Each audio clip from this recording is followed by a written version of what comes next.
When you want somebody gone and you don't want to wait too long, call the immediate murder professionals. Hand grenade or cyanide will make it look like suicide. The immediate murder professionals. We do our job so well because we come straight from hell. This is going to be TV Party Tonight on Helluva Boss. It's going to be season 1, episode 4, 5, 6, and 7. Folks, that's Alexis, Hejna. I'm Jesse Starcher. We're doing TV Party Tonight on Helluva Boss. Like I said, still season 1. We're just catching up, like I said, from episodes 4, 5, 6, and 7. It's Helluva Boss. It's VivziePop. How excited were you when the first episode, let's make that episode 4 dropped when March 14th, 2021. So this has been going on for a while now. This is almost over a year that episode dropped. But me and you both loved the original pilot along with the first 3 episodes of Helluva Boss. Season 1, episode 4 drops in March. Are you just so glad it's continuing? What were your thoughts? Absolutely. Of course, you guys need to go back. If you are unfamiliar with our previous recording, go check that out. Plug. Right. We had really left it off saying that I think we both agreed that Lululand was our favorite episode at that time. End of the show, whether or not that's changed. But still, the great thing about the show is that every episode is, I'm sorry, I know this sounds like we're just getting down here on our knees going, all hail VivziePop, because we're just great this stuff is, but it really is. And every episode is better than the last. Yeah. I love this show so much. And episode 4 is hilarious. We get our first look at heaven. We get our first look at the cherubs. That's right. The angels. Does it make you want to cry? When your loved one has to die. Does it hurt you through and through? When your face is turning blue? Well, luckily for you, there's something we can do. We can help keep them alive, so you can watch them thrive. 'Cause here at C.H.E.R.U.Bs, we'll save your honey bun from dying. We get a new contract kill for the imps. They are sent to kill Lyle Lipton, a famous inventor. They are hired by his former partner. They had apparently built a machine to reverse the aging process, but they Age-ifier. Yeah, and they screwed up and sent it into reverse. So the one dude inventor dies of old age. The other one, Lipton, is still alive. He is insanely old. Yes. Yeah. So this story is great where we have, just like you said, we get the cherubs. This is like the alternate imps, if you will, where they're going around trying to show everybody just how enjoyable life can be. And there's no reason why you would want to leave the life that you're living. Was it Lyle Lipton who wants to kill himself? But the cherubs, of course, interfere. The imps who have been, we got Blitz, we've got Millie, we got Moxie. They're set out on the task of trying to make sure that this guy dies in some kind of horrible way. And that, of course, is where they butt heads with the cherubs. A couple of things that stand out to me in this episode. It's funny to watch the cherubs try to show this old decrepit old man who just wants to die, that how much is out there for him. Why would you want to leave this place? Check out, look at the innocence of children. So the cherubs show them how young children are enjoying Santa. It's Santa Claus, but the imps have got to come right in there and show them okay, this guy's a perv. They've got to try and ruin everything that the cherubs keep trying to show. But I think one of my favorite parts of this episode is I think my favorite parts throughout this whole season, the latter part of this season, I should say, these episodes we're covering, are the fight scenes. I don't know what it is. The animation, of course, we agree 100% is fantastic. But when they start throwing down, the cherubs are fighting in the opera house with the imps. There is some great scenery going on there. There is some great animation. And it's almost like you want to go back and watch it just to see what you've missed, because you missed something. There's that much detail and that much love put into the animation that watching it a second time, you're going to see stuff you didn't see before because your eye was trying to catch everything, but you couldn't the first time. My other note for the episode is when at the very end, they finally I think the cherubs actually kill, not intentionally, but they end up killing Lyle Lipton with a piano. And you said it was like a perfect gag, which is it's a perfect cartoon gag. Exactly.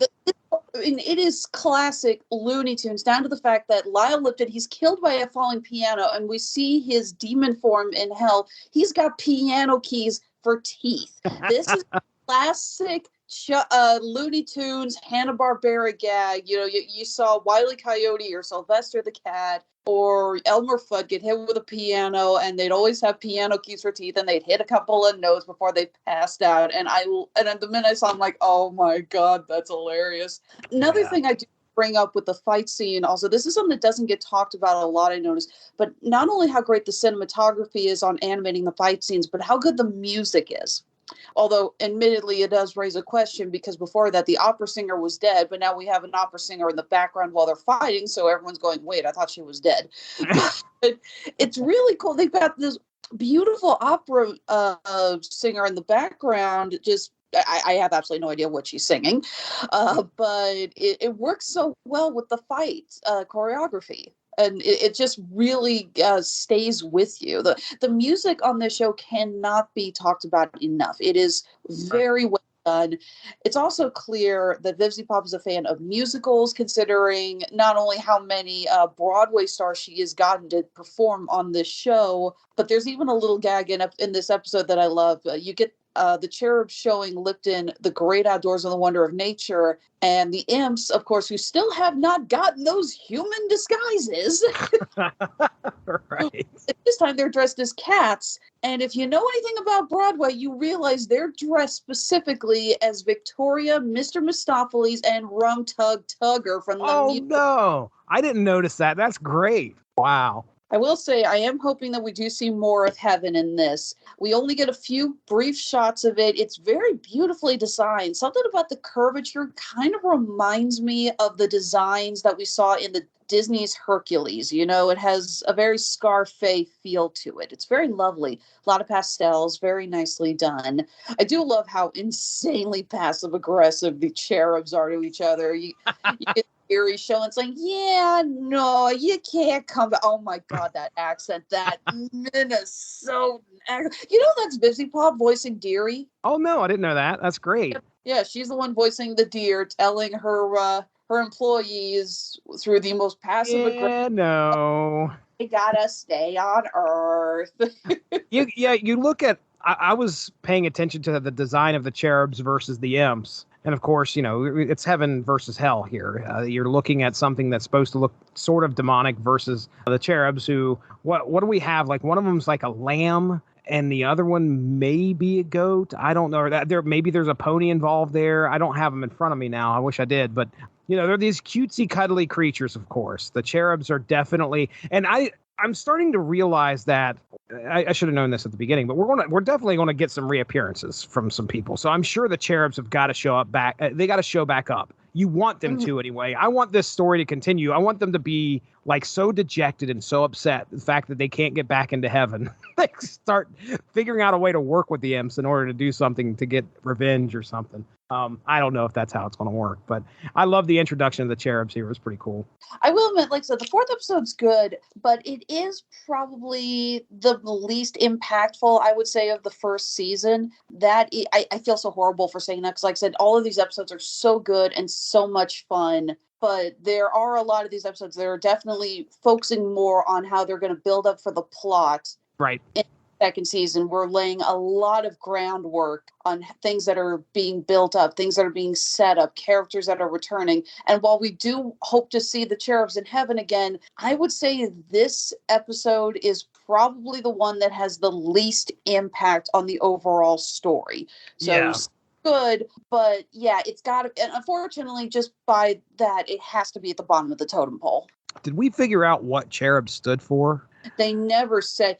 Again, another thing I'm trying to figure this out, because I am not a music theorist in any way, but I'm like 90% certain that the Cherub theme song is like a different key, but it's the same notes as the IMP theme song. Ah, nice. I think it. Again, not a music theorist. I'm kind of tone deaf, but hearing it's like, I swear to God, it's the same song. They're just playing it in a different key. So employees of C.H.E.R.U.B, you already talked about Deary, but the three that we get to see mainly in this episode are Cletus, who appears to be an angelic lamb, maybe. Do they have any of the spirit? Well, the species is cherub angel. Well, okay, all right, maybe it's not. Like a traditional cherub. Yeah, okay. And then Colin, that definitely looks like a horse of some sort. Horse, goat, something like that. Yes, a nice purple shade to Colin there. And then Keeney, that looks like a lamb. Come on, tell me that's Keeney, who has these blonde hair. There you go. Yeah, it's Cletus, Colin, and Keeney, the cherubs in here. And I've clicked on cherub, and I will tell you that they do not have any explanation as to what cherub stands for here. I'm double checking just to make sure I didn't miss something. Wow, that is a wiki right there. I mean, just clicking cherub and the hasbeenhotel.fandom.com. And I mean, my goodness, it is full. Well, y'all do your own research. You can figure it out. If I figure it out, maybe I'll put it in post edit. Look at that. Nice little jingle. All right, so here we go. Top few comments here. Can we all just accept that the fact that Millie rocks every outfit? And she does with authority. What is possibly the greatest gift of all? This is a quote, and this is the old man with money. Yes, indeed. I love that when he's saying goodbye to his one true love and he's kissing the picture. It's not just a picture of money. It's from iStock Photo, and he's got a watermark on it. He's too freaking cheap to even pay for it. He downloaded it with the watermark. Yes. And then somebody says that "Shut up, furry" was the best line in the episode. So, shut up, furry. Let's go ahead and we'll move on to episode 5. So episode 5, I don't know if, I went through, obviously the title of episode 4 was Cherub. We get into episode 5. This is the Harvest Moon Festival. Pretty much there is a festival that Stolas wants to go to. It takes place in Millie's hometown. It's not just Millie's hometown. This is, okay, so majority of times we're in a imp city or on Earth. We've also gone to, it's been confirmed that Lululand takes place in, I think it's either Greed or Gluttony as far as the Rings of Hell, but it is confirmed that the Harvest Moon Festival takes place in the Wrath Ring, which is where both Millie and Moxie are. That's right, yeah. So Moxie is kind of intent, or at least wants to kind of impress Millie's parents. So we meet Millie's parents, and Millie's parents have kind of always looked down on Moxie. There's a celebration called the Pain Games, a bunch of competitions. Moxie, to kind of show how much of a macho man he is, macho imp, he says, "Oh yeah, I can do these things." So there's like all these games. Now, I'm kind of dancing around the fact that Millie's parents hired a new ranch hand, and I'm going to let you kind of do the introduction as to who this ranch hand is. Yeah, this is Stryker, voiced by Norman Reedus. Right. Who know him from nothing else. He is one of the main stars of The Walking Dead. He has been in several movies. He is freaking awesome. He's also known to those of us in the convention circuit as being the one who had such a huge freaking entourage that they had to shut down the celebrity pit for a while. Oh, really now? Well, that's what we were told by the organizers. There's some conflicting stories, but yeah, there's always a joke about Norman Reedus and the size of his entourage. So funny. Yes, we got the Harvest Moon Festival that, yes, apparently Stolas has to make an appearance as it's one of his royal duties. And he invites Blitz and the crew along with them. He is like, why don't you guys come with me? We'll have a good time. It's just a little, it's like, you don't have to worry about protecting me. I'm not hiring you guys as bodyguards again. Nice little call back to Lululand. And yeah, they're staying with Millie's family. There's a really great line between Millie and her sister, Sally Mae, because Millie is not allowed to participate in the pain games because she freaking has a body count. Oh, that's right. Yeah. And I think the first time we see her, she's dragging a body behind her. Like she's still doing it. Yeah, so Millie gets like, how come Sally Mae still gets to compete? Your sister doesn't have a neighborhood head count. She so does. And her sister walks by and goes, it doesn't count if they don't find the bodies. Then that clip to my sister. I'm like, tell me that's not you and me. And she's like, yeah, pretty much. That's hilarious. Yeah, there's the games. I wrote down the games that at least that we get to see. There's the wall crawl, a tug of war, and I believe mud wrestling because there's it looks like at least they're struggling in some mud. But the greatest gag of all that was like almost every single one of them ended with a shark attack. I still remember the time I saw it, I actually shouted, whoa, hell shark. The mud wrestling one is what cracked me up because I'm like, well, okay, they're going to drop the gag, right? And, you know, they do the perfect timing. Like, there's enough beats that go by. You're like, okay, well, obviously the shark's not going to show up again. And then all of a sudden you see the shark just jump out of nowhere, dropping an elbow. And you're like, yes, okay, that's perfect. On that is just absolutely perfect. So, yes, Blitz, Moxie, and Stryker all enter the games. Moxie gets his poor ass handed to him repeatedly, mostly by the shark. And, it becomes clear that Stryker is just sort of this perfect male, at least in the eyes of Millie's parents. Oh, yeah. And he has no qualms about showing up Moxie and making him look bad. Right. I mean, the song where he gets on stage and he's just singing a song and you're like, oh, this is kind of neat. You know, it's kind of like he's trying to impress Millie in some way, or at least impress everybody else that he's better than Moxie. Up and sticking heaven to the rugged rocks of hell, sweet victory with everything I do. With every talent, I'm so much more talented than you. Isn't this guy great?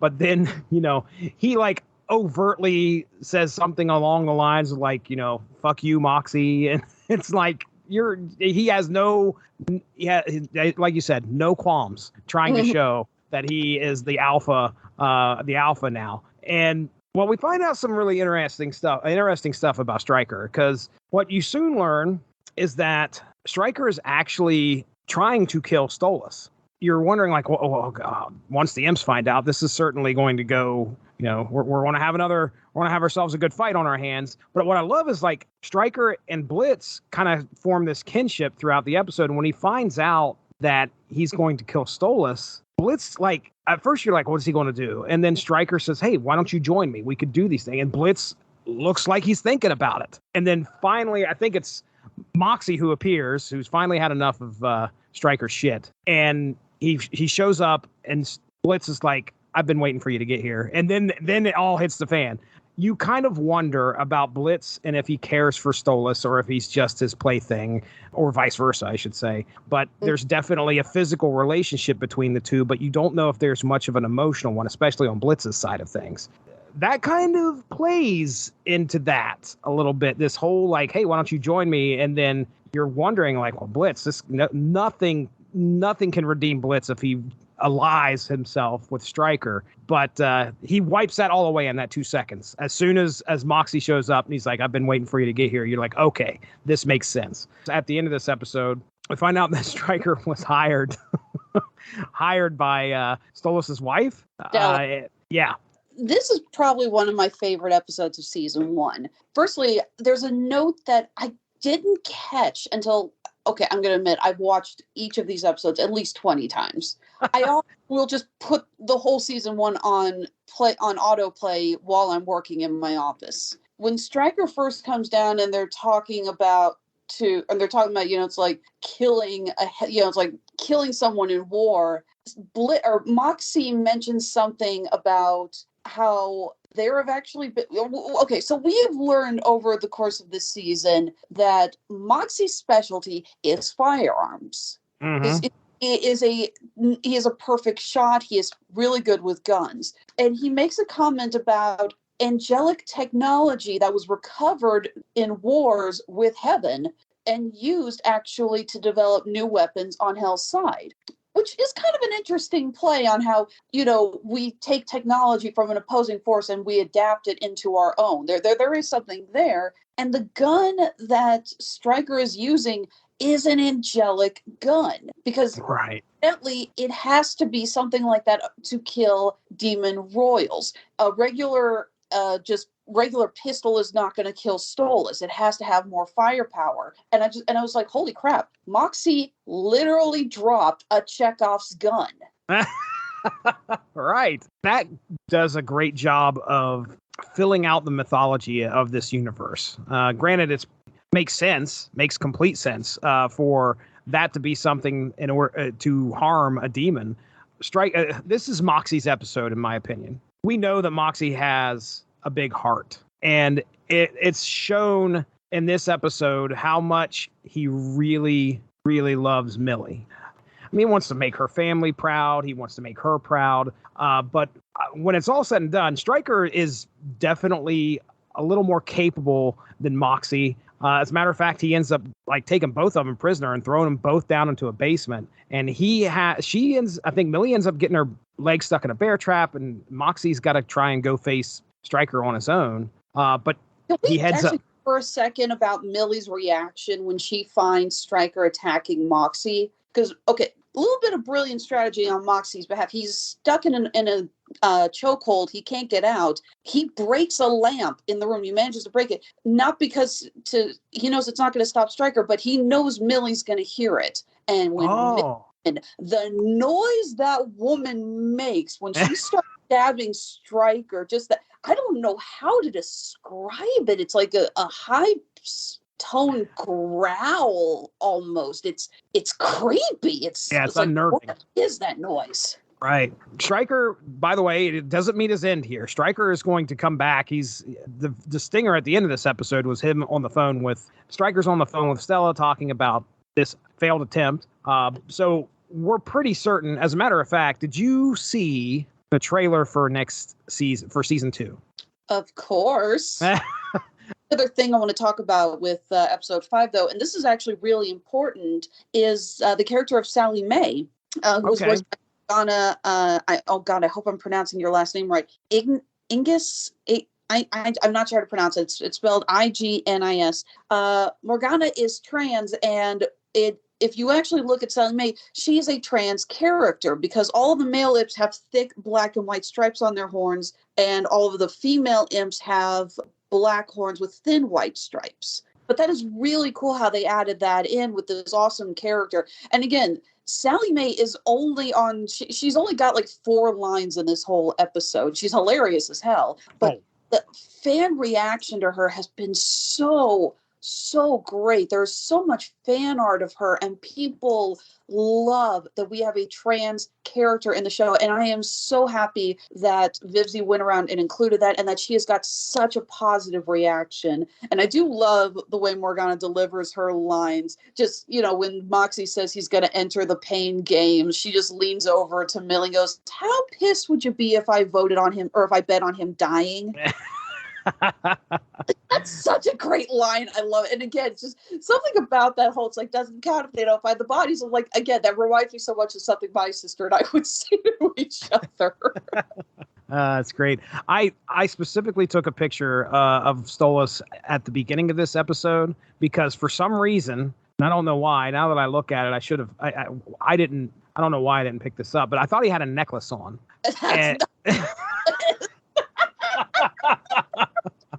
Well, that's an odd looking necklace.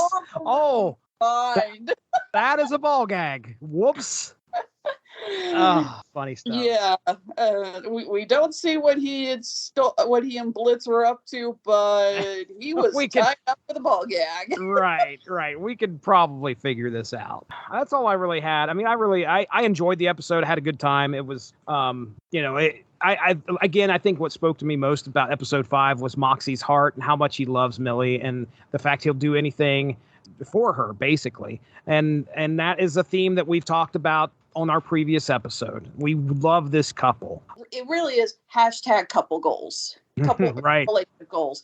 We love seeing these two together, and we will talk more about these two with the remainder of episodes. But yeah, this is probably one of my absolute favorites. I should also note that seeing the Wrath Ring was really cool. They go out of this way to give a real feel to each of these rings, these locations. There's one shot, I have no idea how to describe this, but it's a background shot. It looks like volcanoes with miniature suns over them. It's so weird. I don't know how to describe it, but it's beautiful. And it really does lend this feel that being in the Wrath Ring is so different from being at Lululand or being in Imp City. Mm-hmm. Again, credit to the background artist for really coming up with that.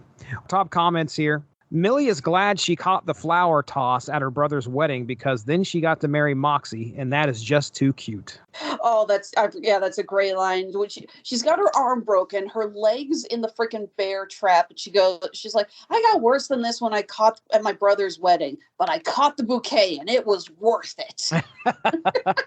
It's like, and now I think we're all going, God, I would have loved to have seen that. The second one says, I like how Blitzo makes dirty jokes left and right, but can't seem to comprehend what "that's what she said" means.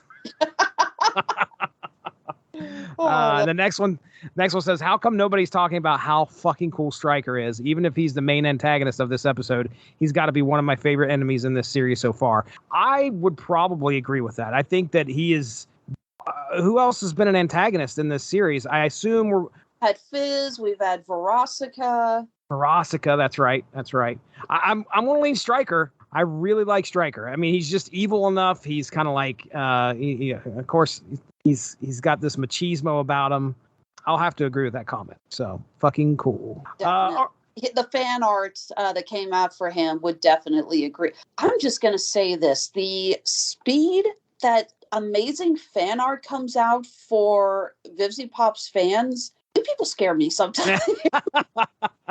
So those who don't follow Vivzie on Twitter or any other social media, they have been dropping teasers for her other series that's coming out. This is Has Been Hotel. This got picked up by A24. It's going to be an official series. Nice. Now, all we've gotten out of this was the pilot episode. And I think we mentioned this in the previous podcast when we talked about it. The pilot episode dropped and it has record views and is still trending and is still just crazy popular. I don't think a web series pilot like that had reached that level of popularity ever. So Vivzie has been dropping little teasers, mostly official character designs. Now, some of the characters have had to have minor redesigns, probably just for the sake of the animators, making it a little easier or making them stand out from the backgrounds or something. For example, one of the main characters, she wears a tuxedo, and in the pilot, it's a red tuxedo jacket and black pants. In her redesign, they changed it so it's red top and red pants. Okay. You know, and I don't know why they changed it, but whatever, no big deal. But they've been dropping these little redesigns every couple of months or so, and the speed that the fan art comes out the minute it drops, I'm just sitting there going, it's like, how are you people making art this fast? That's crazy. This previous week, like before we recorded this, it was a very brief GIF was dropped showing Stolas' father, the demon Paimon. Credit to those who have been researching their demonology. You know, Paimon is on the hierarchy of demons over Stolas. And you don't get a fully good look at him, but again, less than 24 hours later, all the fan art of Paimon, just all of these drawings, all these comics, all of these paintings, just wow. So credit to you guys who are able to churn out such amazing work so fast. You make my head spin. I want to point something out here because I just noticed this when I sat down. Now, one of the things that I did when I was making my notes, I was going through these episodes.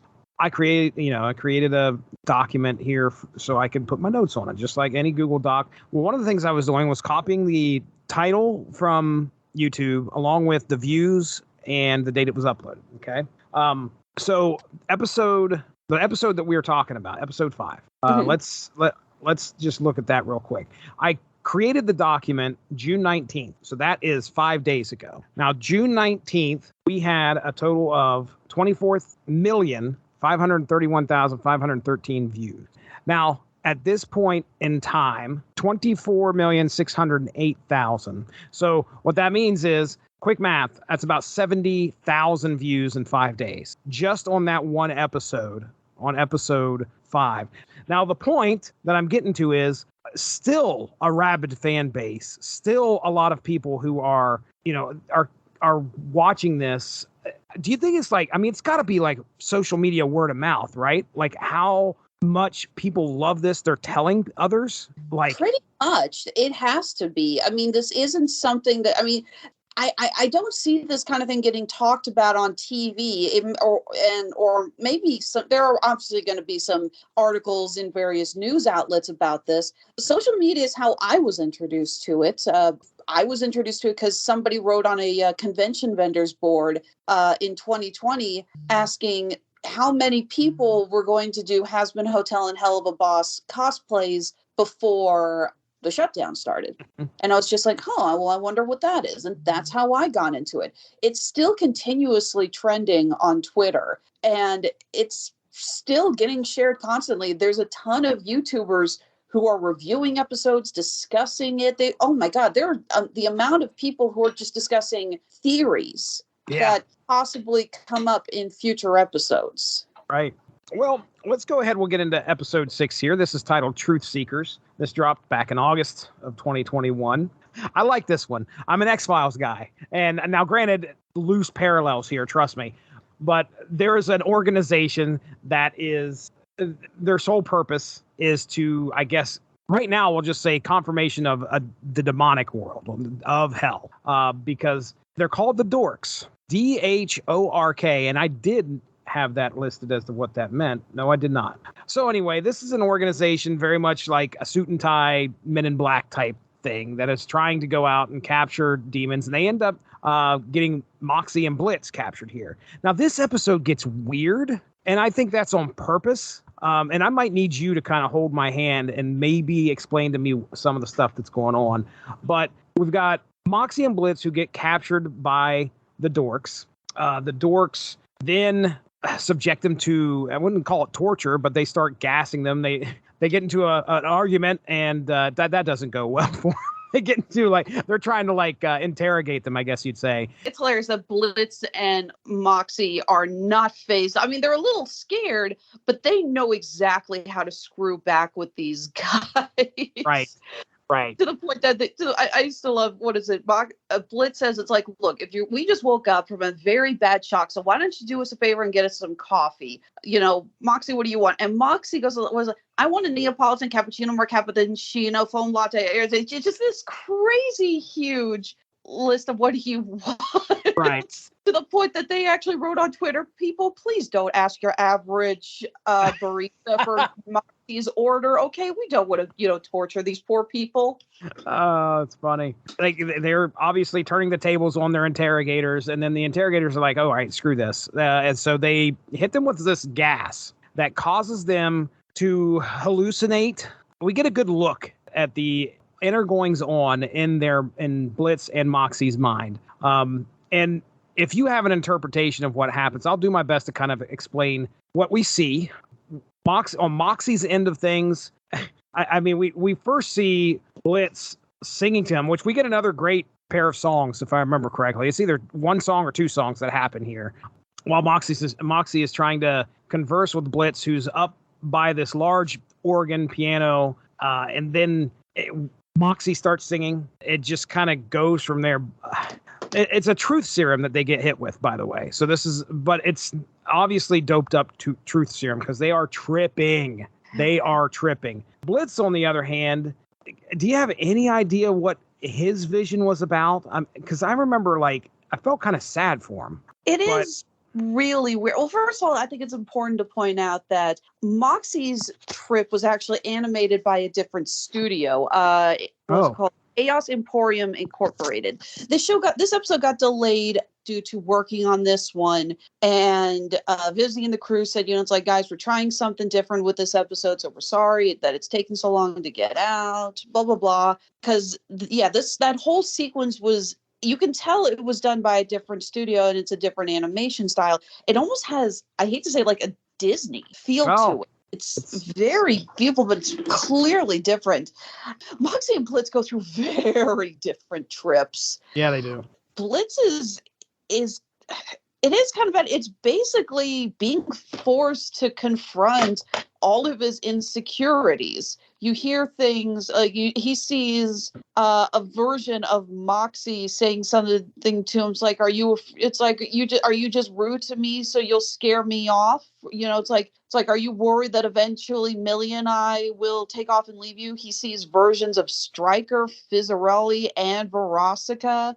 There's a scene where they're all kind of disappearing into a tornado, and you hear all of them saying, "You're gonna die alone, Blitzo." Right. What we're getting a good look at is Blitz's subconscious. We're seeing one of his truths laid bare, and I think that's one of his fears. Which, when we talk about this next episode, may possibly confirm that. I don't know, but as rough as he is on the outside of things, there is clearly something damaged inside of him. And I think we kind of get our look at that. We see that he definitely is, he has some insecurities. He feels like he could possibly die alone. And that's, my goodness, that's a valid fear in my opinion. I don't know how an imp would die, but I'm sure that they could possibly pull it off somehow. There's the other thing that I had listed here is Moxie's scared of rejection, but I also likes getting pegged. It's said over and over. Okay. Yeah, that's the way they test if it's an airborne truth serum. Ask me something I wouldn't tell you the truth about. Does Millie peg you? Sometimes. Ew, why that? I knew it. That's great. But this might possibly be, of these episodes we're talking about, this might possibly have one of my favorite scenes of all time out of what we've seen so far. And that is when Luna and Millie show up. And there is a fight scene that goes on for long enough. And there is so much blood. There is so much carnage, so much chaos, because they show up and they've got to they've got to try and rescue Moxie and Blitz. And like dorks are just dying left and right, getting sawed in half, losing heads. It's perfection, in my opinion. I loved watching that.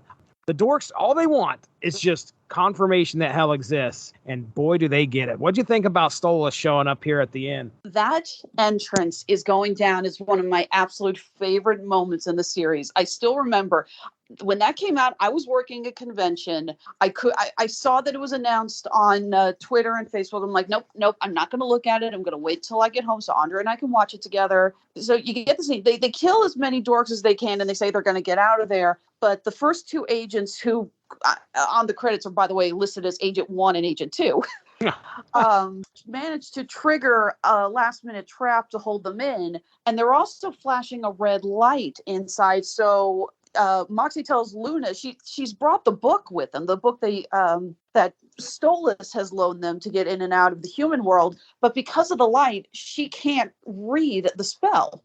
And they've pretty much used up all of their weapons at this point, and more agents are coming in, and they have absolutely no idea what they're going to do. And all of a sudden, just things start going weird, and you can't tell what it is. The shadows are changing, lights are changing. Agent 2 gets possessed, and you see the corpses of the dead agents rising and drawing a demonic seal on the ground. And the way Stolas takes control of Agent 2, and what's the line? It's like, "What's the matter, demon hunter? Never seen a real demon before." Oh, man. And just oh my God. I think I actually yelled out, "Yes! Fuck them up, Stolas!" Oh my God, I wanted to it's horror movie quality. Right. That one agent gets taken over, possessed by Stolas. It is horrifying. It's unreal. Like, there's blood flying everywhere. Her head's turning backwards. It is frightening. It really is. But it is so cool. And we have just the briefest moment of seeing Stolas in, I don't know if you call it his true demonic form, his angry demonic form. I don't know what you call it, but he is scary as hell. He's just this massive, swirling creature, just staring down these two agents. Oh my God, it's so cool. Yeah. And of course, we also have the fact that for the first time, Stolas does not bleep himself. He is that pissed off. Right. And he lets them live, if I remember correctly. They live. I mean, even the possessed agent, I believe, is still alive at the end of this.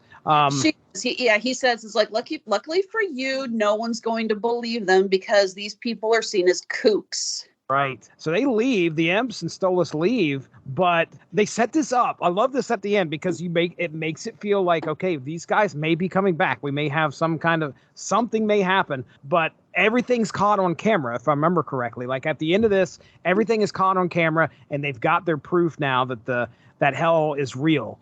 And you're wondering what the next thing could be. What are these dorks going to do? It's a neat way of like keeping another thing open to revisit sometime later on down the line if they do. Really enjoyed it. I mean, I had a good time with this one. Like I said, my favorite fight scene, I think, of the series. It is complete badassery all over the place. Really is great. Again, we get to see all four of them fighting. The first time we've ever actually seen Luna fighting, and she's like tearing agents apart with her teeth. She's Right. full hellhound on these guys. Millie's running around with a freaking axe. Blitz and Stolas have guns. I freaking lose it every time he pulls out the rocket launcher, and it actually has the words "my dick" written on it. Mm-hmm. Oh my God. That's great. Well, over on YouTube, love them or hate them, you can't deny Stolas knows how to make an entrance. Absolutely. Uh-huh. I love how Stolas' true form is more like a raven than his normal owly self. Another connection to the actual depictions of Stolas in demonology is both a crowned owl with long legs and a raven. The amount of cultural research that went into him as a character is just ... mad props. We went into a little bit of the demonology in the first episode that we did, just kind of looking at, some of the stuff that was on the internet,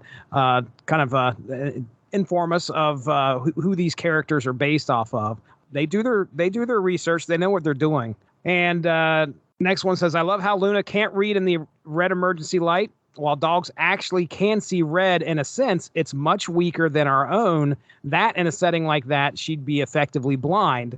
Her sense of smell would let her keep track of people, but yeah, definitely couldn't read. Great touch. That is nice. I didn't think about that. That is a nice touch. All right. I remember someone pointing out when that episode came out, it's like, and she didn't just use her cell phone to light the book. Why? And I was like, it's like, okay, yes, point taken, but she's obviously panicking like everyone else is. Right. Well, it's going to bring us to Helluva Boss, Season 1, Episode 7, Aussies, the finale, Part 1. So Halloween 2021, Helluva Boss, Episode 7 drops. So this is all about, well, I'll say all about. I mean, this is about the imps. This is about Moxie and Millie and Blitz. So Moxie wants to take Millie out to the lust ring of hell. It's specifically a place called Asmodeus. Asmodeus has his own club. and Moxie wants to take Millie there for a fun evening. But Blitz is like, oh, I'm coming along. And no matter what, Moxie cannot convince, or at least somewhat subtly hint, like, no, Blitz, you're not invited. But he invites himself anyway. And I remember when I'm watching this, and full disclosure, I just watched it like shortly before we got on here. I remember thinking like, okay, Blitz, what's the deal? Well, you ain't got to be that much of a dick. What is going on? I am enthralled with the idea of why Blitz wants to go along with them on their own personal night. The episode does not let me down as to kind of explaining why. So they go into this club, and the club is for couples only. Blitz can't get in. So Blitz has to find somebody to go in there with, and he reaches out to Stolas. So Stolas says, yep, no problem. I'll be there in 20. And when he says 20, he means 20 seconds because he is ready to go. He is dressed up to the nines. Blitz and Stolas go into the club. You watch as Moxie and Millie are enjoying their evening, and Blitz is basically ignoring Stolas and has his binoculars on Moxie and Millie. So I'm like, well, what is going on here? So what were your thoughts going into this episode and what Blitz was doing? Did you have any inkling as to why he was doing this? We talked briefly about this in a previous episode. Blitz, he really does have trouble with the idea of friends. He's really scared to get close to people because he genuinely thinks that they're going to leave him, and we see a lot of that actually in this episode. One of the things that I noticed, though, I mean, it was borderline obsession. Mm-hmm. You know what I'm saying? Like, he goes into the club. He's got Stolas. Stolas, by the way, who is just, on cloud nine, the fact that he's going out with Blitz. This is their first actual date. This is not, hey, do you want to come over and have sex? This is a date.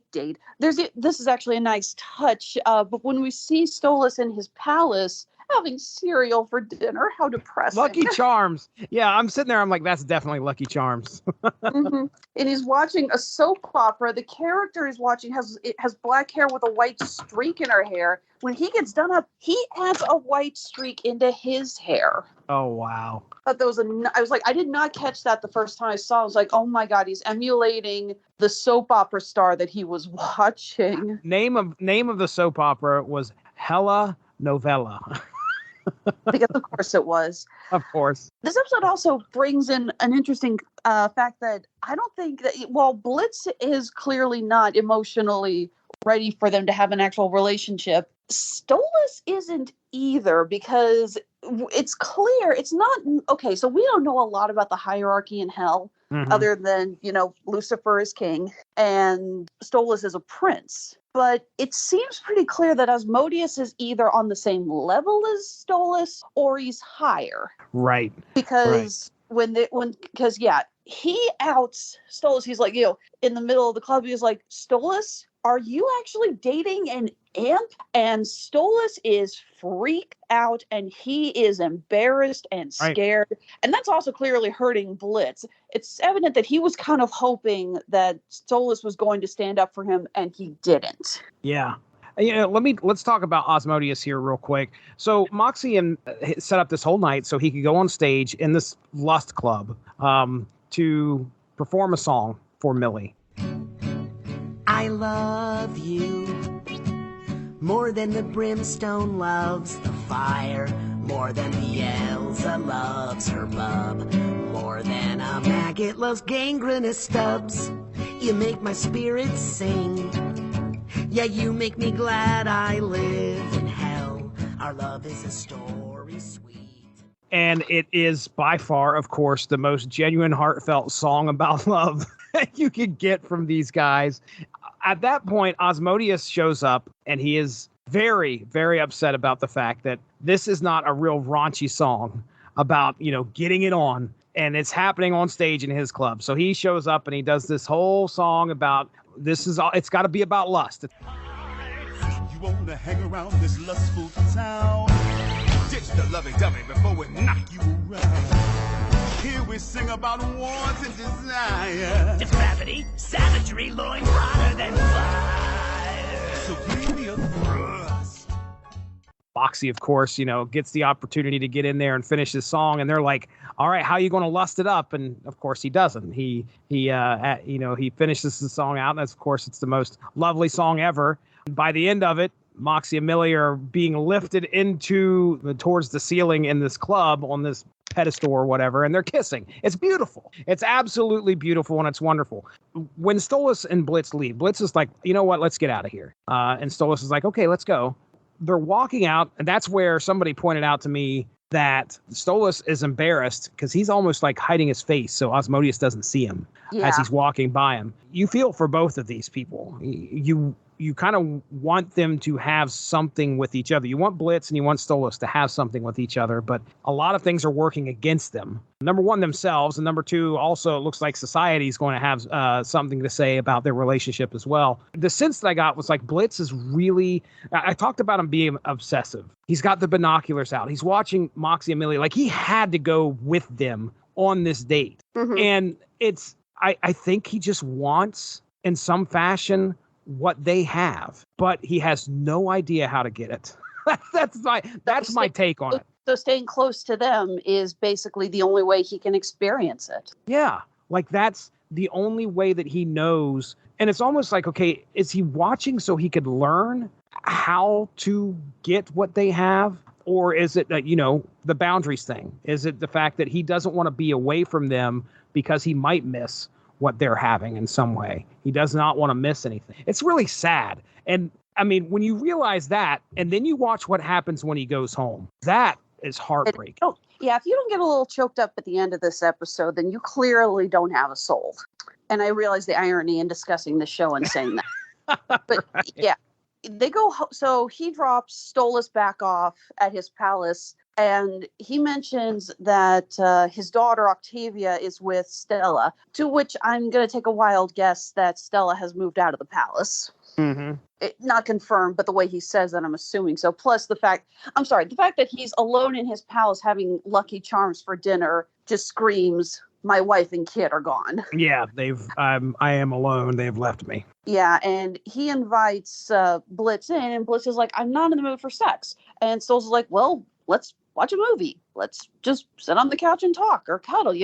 It's clear he does want to turn this into a relationship, and Blitz just refutes him. He says, no, this isn't a relationship. This is just you wanting to have sex with me, and that's it. And he drives off, and Stolas is heartbroken. What I hated about that is I wanted Stolas to say something, but their relationship is so messed up. Like, and again, I say the relationship, but they themselves, I don't think, understand what they could possibly have and how to actually get it. Like, I'm waiting for Stolas to say, no, that's not the case. That's not what I want here. But he doesn't. He's like, okay. And he just lets Blitz leave. And you're like, what are you doing, man? Like, if just go in and talk. I'm yelling at Blitz. I'm yelling at Stolas. I'm like, why aren't you guys letting this work? But yeah, then we get the scene with Stolas going back to his apartment. We see that Luna's gone out for the night. Again, nice little nod to a previous episode. She leaves a note saying that she's out with Vortex, the Hellhound, Right. who, I should add, is also voiced by James Monroe Englehart, who voices Osmodeus. Oh, okay. All right. And I put, actually, after that episode came out, I did post on a Helluva Boss fan board saying, can we just agree that this guy has a voice like freaking butter? Right. Yeah. Oh my God. James Monroe Englehart, you have the sexiest voice I have ever heard. Oh my God. I love hearing this man play these roles. It is so good. And yeah, he goes in, so he's alone, and we see him start going through pictures on his phone, and it's pictures of him when he adopted Luna. We see pictures of him with Veronica. Oh yeah, Veronica's at the freaking club too. That's right. Yeah, she shows up. I remember seeing that. Yep. Yeah, she's there as a performer, and she joins in insulting Blitz with Fizz. Just the whole thing is just a whole horrible, and it's actually very tragic because the way it starts is they're insulting Moxie for not kowtowing to their ideas of what should be performed there, right. And Blitz stands up for them, and he stands up for Millie and Moxie, and all of a sudden Fizz and Veronica see it's like, oh God, that's Blitzo. And it's like, hey, forget these two. Let's make fun of Blitz. And then that's when it turns into also making fun of Stolas. It's sad. What I love about, I guess what I love about all of that is the fact that no matter what they could do, Moxie didn't give a shit. Moxie's like, I love this woman. It doesn't matter what you guys say and what you expect me to do. I want to do something completely, honest. I'm going to do something true to my girl. But yeah, and then they see they're getting nowhere with Moxie. They're like, oh, there's Blitzo. Let's get on that. Again, #relationship goals. Right. Yeah, Millie and Moxie are the way we all want to be. So as he's going through the pictures, tell me, because we get on the one, tell me what is the one that he's looking at that ends this thing? I hate to say it, that is actually something that I have seen debated about on the fan boards. Okay. Because originally I thought that was his mother and sister. That's what I thought too. That's where I was leaning. I was like, okay, I thought he was looking at, it was him and his sister with his mom. So what have you seen? Well, we know that the younger one with him is his sister. In an earlier episode, there's a poster in the background. We know that Blitz used to be a performer. And in the background, there's a poster that says the Imp Twins, Blitzo and Barbie, or Barbie Wire, something like that. Mm-hmm. We know that he used to be a performer with his sister. Some of the fans are saying that the taller Imp is also his sister, that he has two sisters. And I do think it's important to point out that the older imp, whether that's his mother or sister, she's wearing I don't know if it's a necklace or a bell or a bow or something, but whatever Stolas is wearing, she's wearing it in that picture. Oh, okay. There's a lot of little Easter eggs in that. We also see him with Fizz, who we confirmed is not a robot. He is an imp. Right. The Fizz robot that we saw get eaten by the dragon in Lululand was just a toy, basically, that they made at that Lululand. Mm-hmm. And Fizz and Blitz were apparently childhood friends. They even both have that same mark on their forehead. I don't know what it is. It kind of looks like a weird heart kind of a thing. Right. Yeah. It looks like a heart. Yeah. I mean, it obviously that broke him, because when he sees that, I watched it. I mean, while I'm watching it, I've rewound it like a couple times because I needed to know, like, okay, can I figure this out? Who is he seeing? And I initially thought exactly like what you said at the beginning. I thought it was his sister and his mom, but I was like, why is this? What horrible thing happened to where it broke him? Because I am relating whatever he's seeing in that picture with what is going on, between him and Stolas somehow. Mm-hmm. I don't know how. So now that you're saying that there is something that kind of ties that person together with Stolas, I'm wondering. Nothing's been definitively said. It's all fan theory right now, correct? Yeah. Again, there are several YouTube channels devoted to coming up with theories about who that other imp was in the picture, what happened between Fizz and Stolas, what happened Fizz and Blitz, what happened between Blizz and Verosica. Right. I mean, something broke Blitz.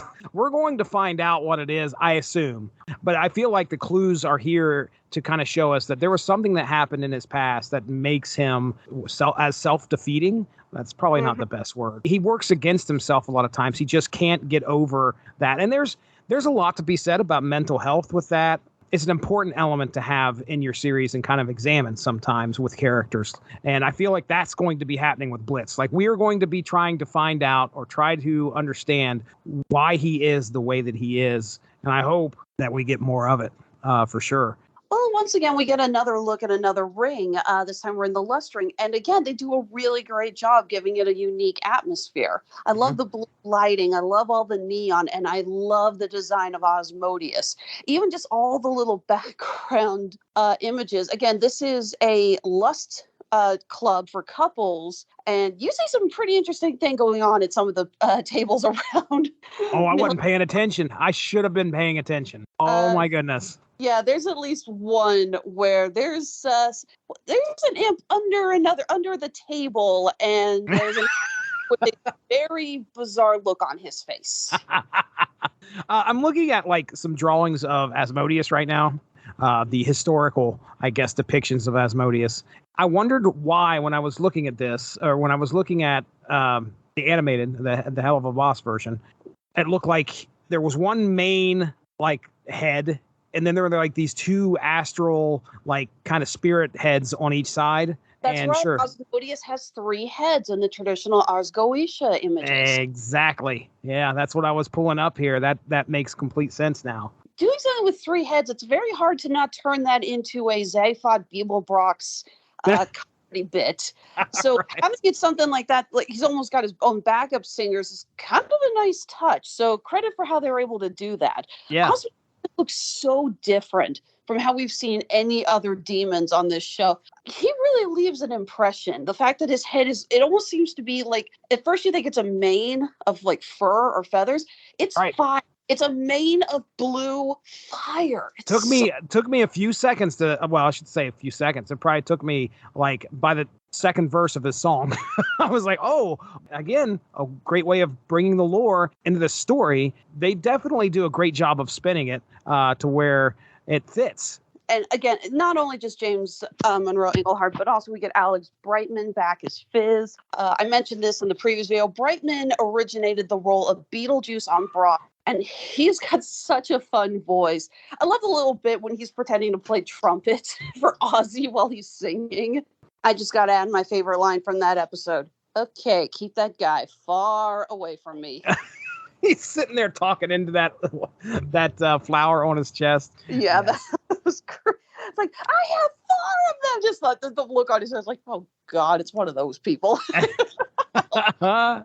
Right. Yeah, let me, keeping with the theme here. Helluva Boss, episode 7, going into the comments here. Top couple comments. We'll talk about those, or at least I'll say them. Yeah, the first comment hits at home. 57,000 likes. This was a funny episode until it wasn't. And that is the truth.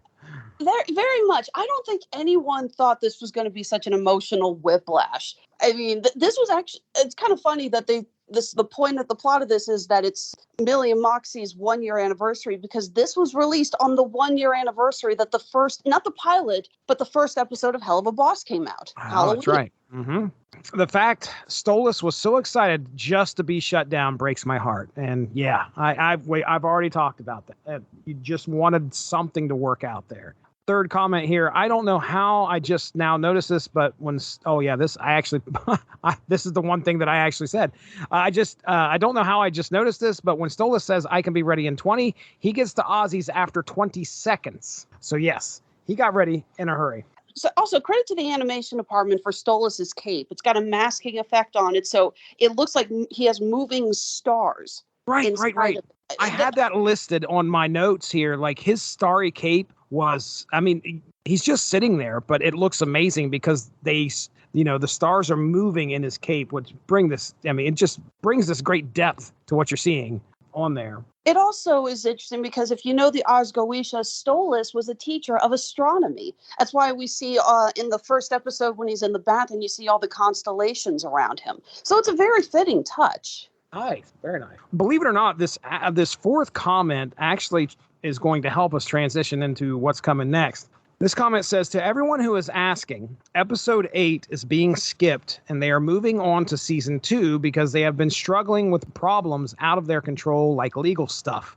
The creator also seems to be stressed out working on both this show and Has Been Hotel. Luckily, episode 8 will be a bonus feature and season 2 will be out July 30th. So I did see, this was from bubbleblabber.com. Yeah, Bubble Blabber. June 7th, announced Helluva Boss season 2 start date announced. And yes, indeed, it is announced for, this has the trailer we were talking about, July 30th. So any idea, let me just ask you real quick. You would know better than I do, but have you heard anything about the whole struggle that they're talking about here where problems out of their control, like legal stuff? VivziePop did tweet out that there was some serious issues beyond her control, and she did mention there were legal troubles. Nothing has been confirmed.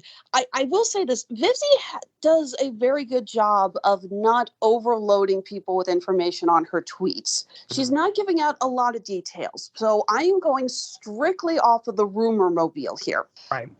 A couple of weeks before this, they released a GIF showing that they were working on episode 8. It was a very brief animation showing what looked like a bunch of hellhounds at a concert. So there is something there.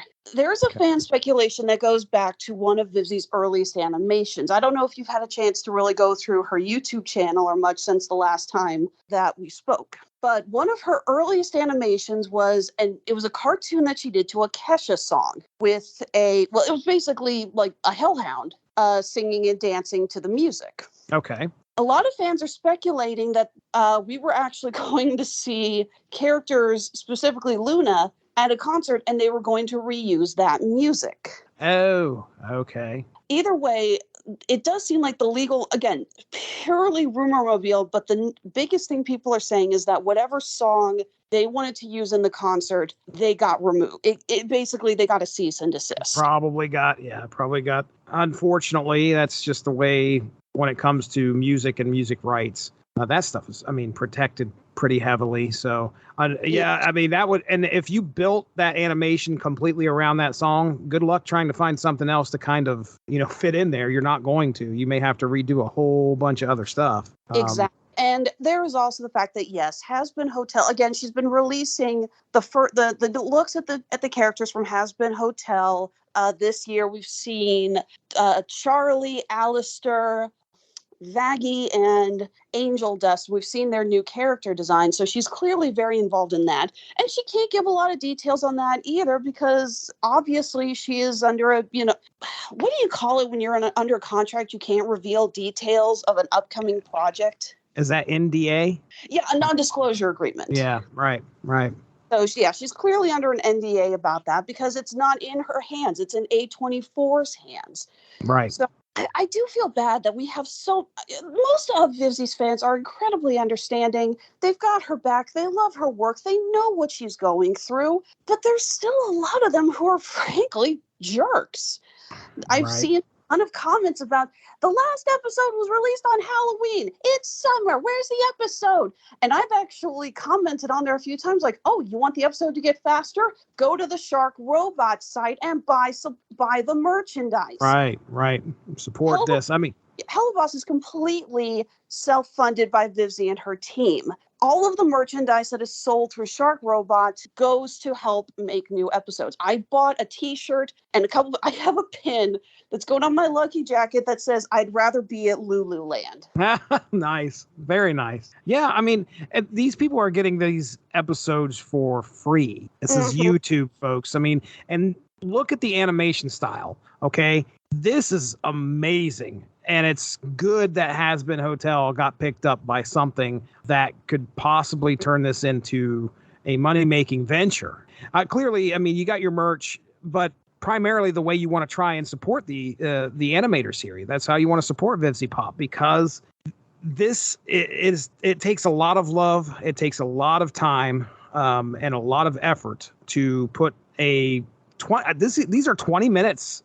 I think it was episode 6 was over 20 minutes, I'm pretty sure. And you look at the whole season, that is a regular cartoon episode on a network television, a network television station. And 20 minutes, 25 minutes is probably what you're going to see. Probably sometimes even shorter than that. It's completely free as long as you don't mind the usual YouTube ads. And guess what? Unless you're paying for YouTube Red, everyone's got those. Right. But yeah, walking out of this one, these 4. Episode 7 obviously moved me. I like the D.H.O.R.Ks episode just because of the action. So when we look at the episodes as a whole, just because I love ghost hunters and ghost adventures, I'll give Truth Seekers the personal nod from me. But man, what an emotional note Ozzy's left me with. That was something that it really hit home. But anyway, what are your final thoughts here on our last 4 episodes of season 1? I cannot state. I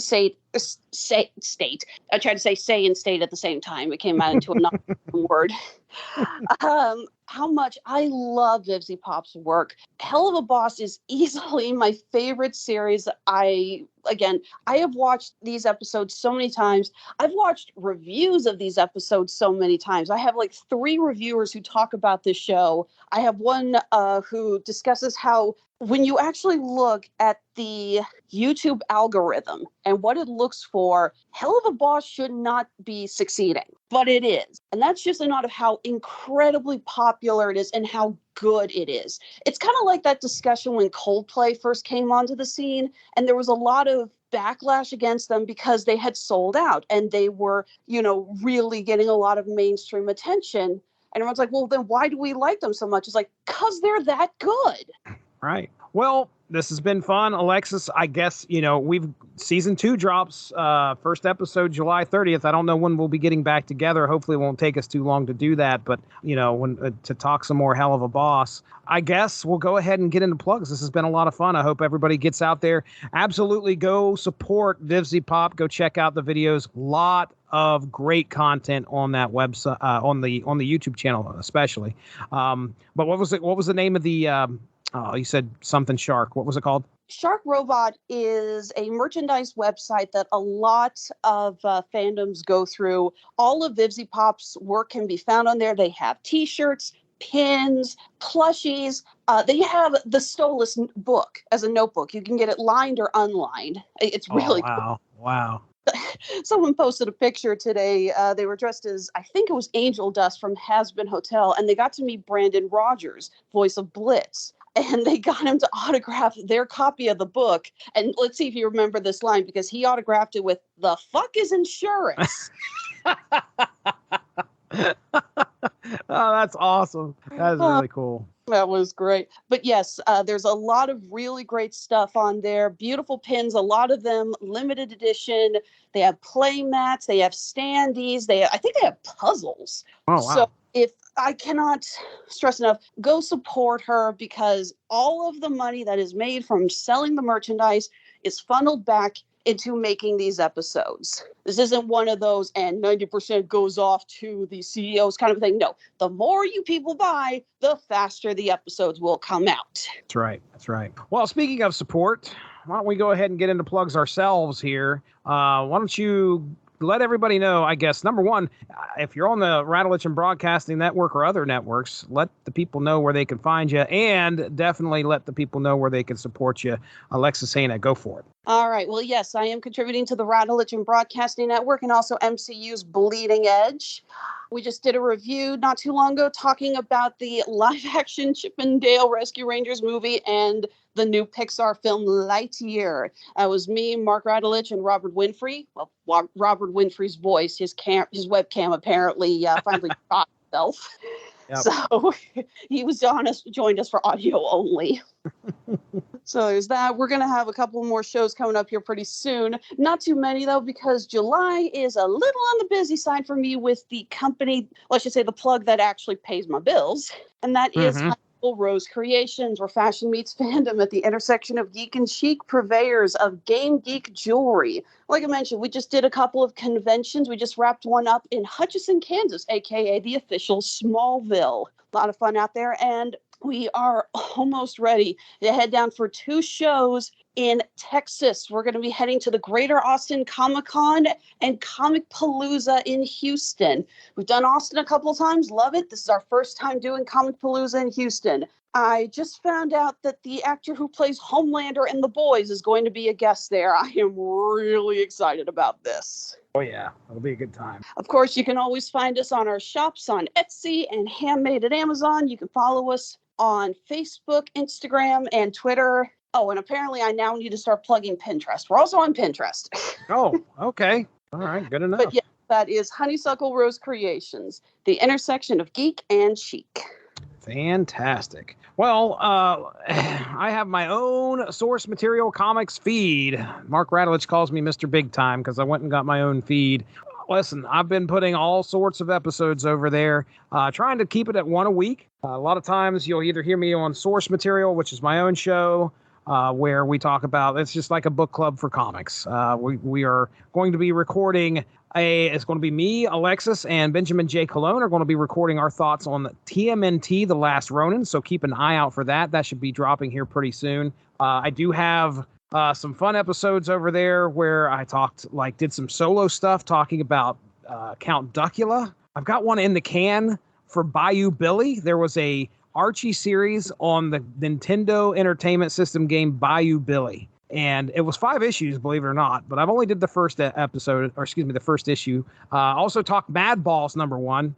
So there's a nice little eclectic little bit of podcast that I did for source material. But Unspoken Issues just recorded last night, should be airing at some point here soon. Me and Dean Compton and his significant other, Emily Scott. We talked Star Trek, The Next Generation, and its crossover with the X-Men, Borg Sentinels. That's what you get in that sucker. Well, that being said, I think we're going to get out of here. You can follow me at Stiznarchy on Twitter if you do so wish. Of course, we have the Unspoken Issues podcast Facebook page, along with the Source Material Comics Facebook page. You can go check those out as well. For Alexis Hejna, I am Jesse Starcher. We're going to get out of here. Have a good one. Bye-bye. Hail Satan. Don't have to pretend to like to do things we don't. I've always got you around to laugh at my stupid jokes. I'll never take you for granted. I'll always give you my best. And if you can offer the same fate, we'll handle the rest. 'Cause I love you. 'Cause I love you.